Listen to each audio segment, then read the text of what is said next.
आणि बुलेटिनच्या सुरुवातीलाच बातमी पावसासंदर्भातली। धुवाधार पावसानंतर आता आणि खास करून मुंबईतल्या धुवाधार पावसानंतर सरकार अलर्ट मोडवर आलंय। मुख्यमंत्री शिंदे मुंबई पालिकेच्या कंट्रोल रूम मध्ये आढावा घेणार आहेत, तर राज्यातील अतिवृष्टीचा उपमुख्यमंत्री देवेंद्र फडणवीस यांनी आढावा घेतलाय।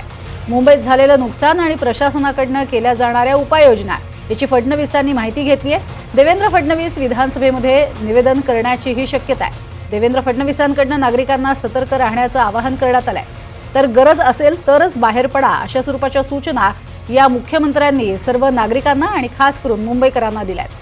मुसळधार पावसाचा इशारा यापूर्वीच हवामान विभागानं वर्तवला होता, मात्र त्याचा फटका प्रचंड बसलाय। दोन दृश्य, एकीकडे उपमुख्यमंत्री यांनी आढावा घेतलाय, दुसरीकडे कंट्रोल रूम मध्ये नेमकी काय सध्याची स्थिती आहे हे पाहण्यासाठी मुख्यमंत्री स्वतः जाणार आहेत।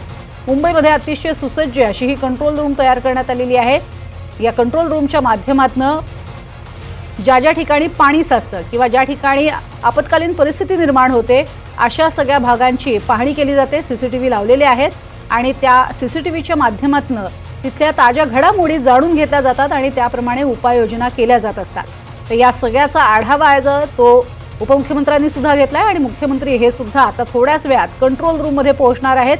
ही सी कंट्रोल रूम आहे ज्या ठिकाणी आढावा घेतला जातो प्रत्येक मुंबईतल्या कानाकोपऱ्यामध्ये काय घडतंय किंवा ज्या खास करून जिथे पाणी साचते अशा भागामधली परिस्थिती ही याच ठिकाणी जाणून घेतली जाते आणि तिथल्या पाण्याचा निचरा कसा होईल या दृष्टीने प्रयत्न केले जात असतात।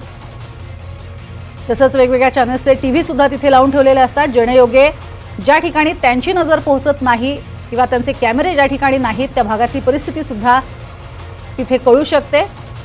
खरं तर अंडरग्राऊंड जे रस्ते आहेत या सगळ्या भागाची सुद्धा पाहणी ही कंट्रोल रूमच्या माध्यमातून केली जात असते आणि खास करून सखल भाग जे मुंबईमधले आहेत आणि वाहतूक कोंडी होणारे जे भाग आहेत अशा सगळ्या ठिकाणी मोठ्या प्रमाणात सीसीटीव्ही कॅमेरे लावण्यात आलेले आहेत आणि या सगळ्यावरती ही कंट्रोल रूम नजर ठेवून असते आणि त्याचबरोबरीने आवश्यक त्या सूचना केल्या जातात आणि त्याप्रमाणे मुंबई महानगरपालिकेचे कर्मचारी हे तिथे पोहोचत असतात। तर मुख्यमंत्र्यांनी थोड्याच वेळापूर्वी नेमकी काय प्रतिक्रिया दिली होती तीही पाहूया।